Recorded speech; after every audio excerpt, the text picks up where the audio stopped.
복음을 아는 자, 전력질주한다라는 제목으로 하나님의 말씀을 전하도록 하겠습니다. 사랑하는 성도님들, 복음을 아는 자라는 말은 예수를 아는 자, 예수를 만난 자, 예수를 따르는 자, 예수를 바라보는 자라는 것이죠. 이 사람은 절대로 다른 길을 갈 수가 없는 것입니다. 하지만 제대로 만나야 한다는 것입니다. 예수를 알면 우리의 삶의 길은 곱게 뻗어져 나갈 것입니다. 그러나 하나님을 떠난 자의 삶은 여전히 굴곡이 많을 것입니다. 전력질주를 하는 사람이라고 할지라도 그 길이 자기 자신이 원하는 길이라면 인생은 헛된 길이고 계속해서 돌고 돌 것일 것입니다. 하지만 예수를 바로 알면 그가 그 하나님이 주신 비전을 쫓아 하나님이 원하시는 길로 그렇게 가기 때문에 다른 길로 쫓아가는 사람보다는 훨씬 더 적게 시간이 걸릴 것입니다. 그러므로 삶에서 우리가 하나님을 바로 아는 것, 예수를 바로 아는 것, 복음을 아는 것이 얼마나 중요한지를 알게 되는 것이죠. 복음을 알았다는 것은 방향과 속도가 너무나 중요하다는 것입니다. 복음을 알기 때문에 방향이 확고하게 되겠습니다. 또한 복음을 알기 때문에 속도도 전속력으로 질주해도 괜찮다는 것입니다. 오늘 본문에서 성경이 말하기를 복음을 아는 자의 삶에 대해서 말해주는데 어떻게 나아가야 하는가, 어떻게 신앙생활해야 되는가에 대해서 말하고 있습니다. 그것은 복음을 알았다면 내가 원하는 길로 가지 아니하고 하나님이 원하는 길로, 올바른 길로 전력질주를 하라는 것입니다. 23절과 24절 말씀을 우리가 함께 다시 한번 읽어보도록 하겠습니다. 같이 읽겠습니다. 내가 복음을 위하여 모든 것을 행함은 복음에 참여하고자 함이라. 운동장에서 다름질하는 자들이 다 달릴지라도 오직 상을 받는 사람은 한 사람인 줄을 너희가 알지 못하느냐. 너희도 상을 받도록 이와 같이 다름질하라. 아멘. 사랑하는 성도님들, 바울이 그동안 왜 이렇게 우리가 앞절에서 보았듯이 바울은 그가 종으로 살기를 다짐했습니다. 왜 그런 것입니까? 19절에 보면 더 많은 사람을 얻고자 스스로 그가 종이 되었습니다. 그런데 더 많은 사람을 얻고자 한 그 분명한 이유가 19절에도 있고요. 그리고 19절에 더 많은 사람을 얻고자 20절, 21절, 22절에도 더 많은 사람을 얻고자 라고 말을 하고, 그리고 진짜 이유를 바로 우리가 읽었던 말씀에서 말하고 있다는 것인데, 먼저 우리가 19절, 20절, 21절, 22절 말씀을 우리가 같이 함께 읽어보도록 하겠습니다. 우리 한번 앞에 넘겨가지고 9장 19절에서 20절, 22절까지 같이 한번 말씀을 기억하며 스스로 읽어보기를 원합니다. 같이 읽겠습니다. 내가 모든 사람에게서 자유로우나 스스로 모든 사람에게 종이 된 것은 더 많은 사람을 얻고자 함이라. 유대인에게서 내가 유대인과 같이 된 것은 유대인들을 얻고자 함이요. 율법 아래 있는 자들에게는 내가 율법 아래 있지 아니하나 율법 아래 있는 자같이 된 것은 율법 아래 있는 자들을 얻고자 함이요. 율법을 없는 자에게는 내가 하나님께서는 율법 없는 자가 아니요 도리어 그리스도의 율법 아래에 있는 자이나 율법 없는 자와 같이 된 것은 율법 없는 자들을 얻고자 함이라. 약한 자들에게 내가 약한 자와 같이 된 것은 약한 자들을 얻고자 함이요. 내가 여러 사람에게 여러 모습이 된 것은 아무쪼록 몇 사람이라도 구원을 얻고자 함이니. 23절입니다. 내가 복음을 위하여 모든 것을 행함은 복음에 참여하고자 함이라. 아멘. 무엇입니까? 복음에 참여하고자 했다는 것입니다. 그는 더 많은 사람을 얻고자 했습니다. 그래서 바울의 결단이 무엇입니까? 종의 모습으로 철저하게 순종하며 살았던 것입니다. 본질적으로 성령 충만함으로 행했던 것이죠. 왜요? 그들이 복음에 참여하기를 원했기 때문에 그렇다는 것입니다. 어떤 자들이었습니까? 유대인이나 율법을 추구하는 자들이나, 율법을 추구하는 자는 이방인들을 말합니다. 또한 믿음이 강한 자나 약한 자들, 자기의 유익을 구하지 않고 그 사람의 형편과 상황에 맞게 대해 주었다는 것이죠. 강한 자에게 우리라면 어떻게 합니까? 더 강하게 합니까? 더 약하게 합니까? 약한 자에게 우리는 어떻게 대하고 있습니까? 약한 자에게는 바울은 강자로 서지 않고 그는 약한 자를 더욱더 그의 형편과 상황에 맞게 대해 주었다는 것입니다. 율법을 아는 자들을 어떻게 했습니까? 율법을 아는 자들은 어떤 식으로 신앙생활을 했습니까? 잘잘못으로 따졌습니다. 그 행위가 옳으냐 그르냐 할 때에도 그는 하나님 아버지의 사랑으로 그 성도들을 대해 주었다는 것이죠. 왜 그렇습니까? 바울이 종으로 살기로 한 것은 너무나 놀라운 사건 중에 사건이라는 것이죠. 그러나 여전히 이 세상에 사는 사람들은 자기의 이익을 구하고 자신의 상황만을 살피고 아무도 모르겠지 하면서 자신의 논리적인 방식으로 말을 하면서 그 사람을 이용하는 경우도 상당하지 않습니까? 하지만 바울은요, 그렇게 세상을 살지 않았습니다. 그렇게 인생을 살지 않았습니다. 율법 또 유대인에게도 마찬가지로 그는 종의 모습으로 그들의 형편과 상황에 맞게 아무리 강한 말을 할지라도 그는 어떻게 합니까? 그들이 복음에 참여하고자 했기 때문에 그 목적이 분명했기 때문에 그는 성령 충만함으로 그들을 대했다는 것입니다. 이 말은 예수를 전하고자 했다는 것입니다. 복음을 전하고자 했다는 것입니다. 그 선택한 것이 뭐냐면 스스로 종이 되겠다라는 것이었습니다. 24절 말씀 쉬운 성경으로 읽어드립니다. 경기장에서 경주자들이 다 달려가지만 상을 받는 사람은 한 명뿐인 것을 알지 못하십니까? 이와 같이 여러분도 상을 받을 수 있도록 달리십시오. 당시에 고린도에서는 매년마다 달리는 대회가 있었습니다. 그리고 오직 1등에게만 상을 주었습니다. 오늘날처럼 금은동 시상이 아니었습니다. 오직 1등에게만 주어졌습니다. 그래서 바울은 이 달리기 경주를 빗대어서 1등을 하려는 사람처럼 복음을 위하여 전력질주를 하라고 말하는 것입니다. 세상은 성공에 목말라 있지요. 그리고 2등이 아니라 1등에 집중되어 있습니다. 다시 말해 복음의 길이 얼마나 영광스러운 길이라는 것을 안다면 우리는 그 길에서 1등 하려는 사람처럼 전력질주를 하는 사람이 될 수밖에 없다는 것이죠. 너 1등 해라. 너 전도왕이 되라. 너 저기 이렇게 1년 내내 해서 아침에 새벽 예배를 나와서 상을 받으라. 이런 말이 아닙니다. 우리는 자칫하면 그런 상급의 논리로 이 말씀을 이해할 수가 있습니다. 그런데 오늘 말씀은 그런 말씀이 아니라는 것이죠. 인간이 본질적으로 자기를 드러내고자 하는 속성 때문에 뭘 하다가도 자꾸 비교하고 경쟁하고 신앙 안에서 자꾸 남을 의식하는 것입니다.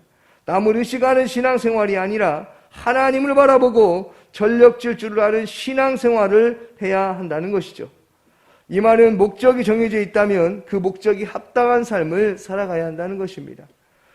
사랑하는 성도님들, 어떻게 해야 금메달을 따는 것입니까? 삶의 목표가 금메달이니까 그렇습니다. 하지만 그리스도인의 삶의 목적은 오직 예수여야 한다는 것입니다. 세상의 것이 아니라 예수를 붙들고 살아가는 성도님들 다 되시기를 소망합니다. 또한 복음을 제대로 아는 자는 그 복음에 참여하기 위해서 민밀하게 신앙생활을 할 수가 없다는 것을 기억하시기를 바랍니다. 마치 그 2등, 3등, 꼴등을 하는 자들이 아니라 복음에 참여하는 자는 어떻습니까? 마치 늘 준비가 되어 있는 자 아니겠습니까? 늘 하나님 앞에 달려갈 준비를 하는 자들 아니겠습니까? 우리는 그러한 삶을 살아가야 한다는 것이죠. 25절 말씀을 함께 읽어봅니다. 이기기를 다투는 자마다 모든 일에 절제하나니 그들은 썩을 승리자의 관을 얻고자 하되 우리는 썩지 아니할 것을 얻고자 하노라. 아멘. 25절에 이기기를 다투는 자마다, 여기서 이기기를 다투는 자에게 해당하는 헬라어로 뜻을 보면 경쟁하다, 격렬히 몸부림치다에서 파생된 말로서 본절에서 경주에 참가하는 모든 자를 가리키고 있습니다. 모든 일에 절제하고, 절제는 고대 그리스도의 운동 경기자들에게 사용했던 전문 용어였습니다.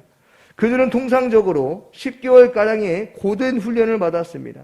음식이나 오락, 수면 시간 등 모든 일에 있어서 자신을 절제해야만 했습니다. 썩을 면류관을 얻고자 하되라고 되어 있지요.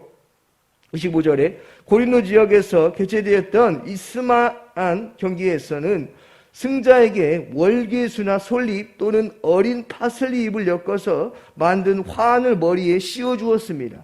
올림픽 안의 경기에서는 우승자에게 야생 감나무 잎으로 엮은 화환을 씌워 주었습니다. 이처럼 나뭇잎을 엮어 만든 그런 면류관은 경기자에게 최고의 영예를 상징하는 것이었습니다. 그러나 면류관은 지금 제가 말한 것은 전부 다 시드는 것이었습니다.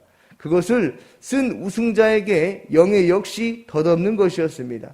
하지만 오늘 말씀 25절에 보니까 그러나 그리스도인의 삶은 우리는 썩지 아니할 것을 얻고자 한다는 것이죠.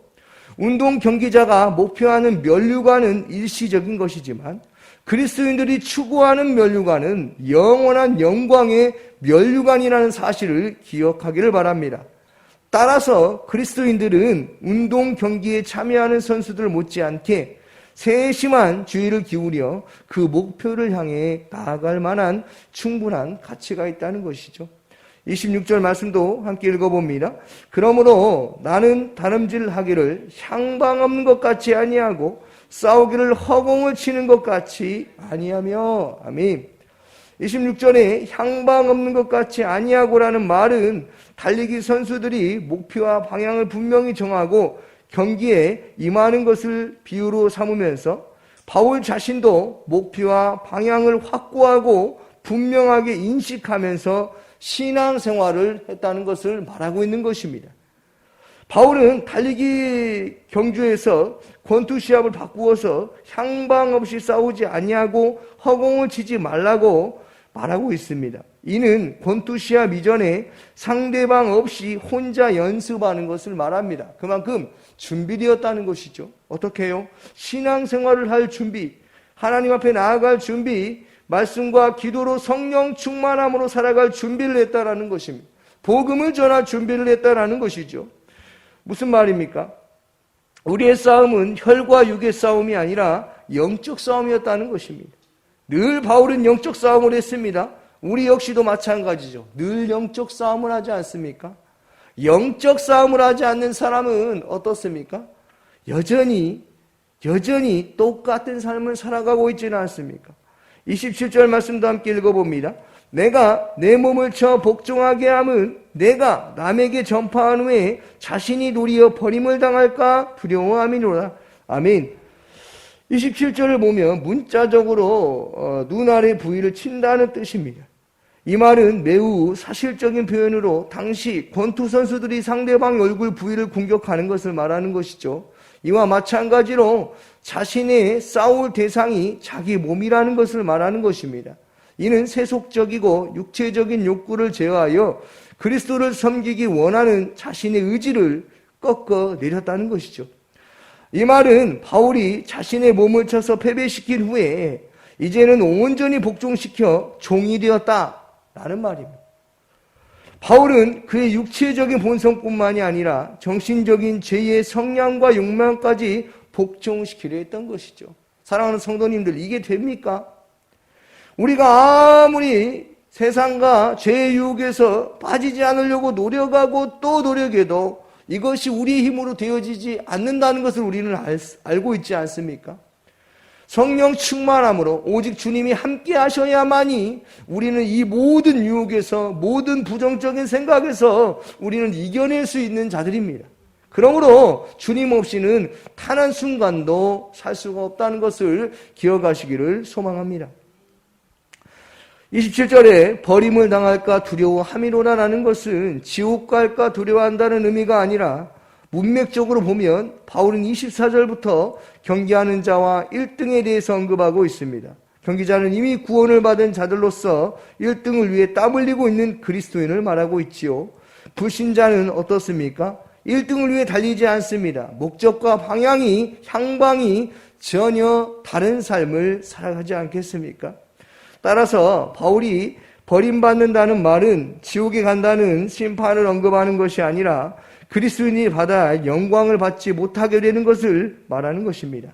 이는 구원받은 그 이후의 삶이 몸이 원하는 대로 살도록 내버려 두면 구원받은 자의 영광스러운 삶을 살지 못하고 불신자보다 더 못난 삶을 살 수 있게 된다는 것이죠. 사랑하는 성도님들, 오늘 이 27절 말씀과 오늘 23절부터 27절까지 말씀을 다시 한번 집에 가서 묵상해 보는 은혜가 있기를 소망합니다. 우리는 두렵고 떨림으로 신앙생활을 해야 한다는 것입니다. 그냥 아무렇게나 사는 인생이 아니라 하나님이 우리 인생 가운데 책임져 주시는 그 삶을 살아가는 것이죠. 그러므로 어떻게 자기의 몸을 쳐서 복종할 수 있는가? 이것을 골로새서 3장 1절에 말하고 있습니다. 제가 읽어드리겠습니다. 그러므로 여러분이 그리스도와 함께 살려주심을 받았으면 위에 있는 것을 추구하십시오. 거기에는 그리스도께서 하나님 오른쪽에 앉아 계십니다. 여러분은 땅에 있는 것들을 생각하지 말고 위에 있는 것들을 생각하십시오. 아멘. 사랑하는 성도님들, 어떻게 바울이 종의 모습으로 살 수 있었던 것입니까? 그것은 바울의 열심과 바울의 수고와 바울의 열정이 아니라 하나님의 일하심과 하나님의 열정이었고 하나님의 함께하심이라는 그 사실을 기억하기를 소망합니다. 오늘도 하루를 살아갈 때 하나님께서 오른편에 앉으셔서 언제나 우리와 함께하신다는 그 일들을 생각하기를 소망합니다. 그러므로 예수를 더욱더 바라보십시오. 예수 안에서 사는 은혜가 있기를 소망합니다. 그래야 우리가 살 수 있는 것입니다. 그래야 우리가 1등을 할 수 있는 것이죠. 사람들 앞에서는 1등이 아닐지 몰라도 하나님 앞에서 1등이면 되는 것입니다. 사랑하는 성도님들, 오늘 말씀을 기억하면서 오늘 언제나 우리와 함께 하시는 주님의 은혜 가운데 성령 충만함으로 사시기를 주님의 이름으로 축원합니다. 아멘. 오늘 새벽에 주신 말씀을 묵상하면서 함께 기도하기를 소망합니다.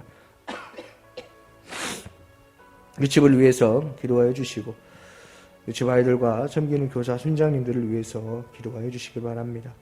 제천마을 마을장과 순장과 순원들을 위해서 기도하여 주시고 담임 목사님의 가정과 건강과 성령 충만함을 위해서 기도하여 주시고 대통령과 이 나라 이민족을 위해 해외 선교를 하신 임순덕 선교사님과 동호천 선교미 도시개척 김은실 목사님 광신대학교를 위해서 함께 기도하며 나아가겠습니다. 기도하겠습니다.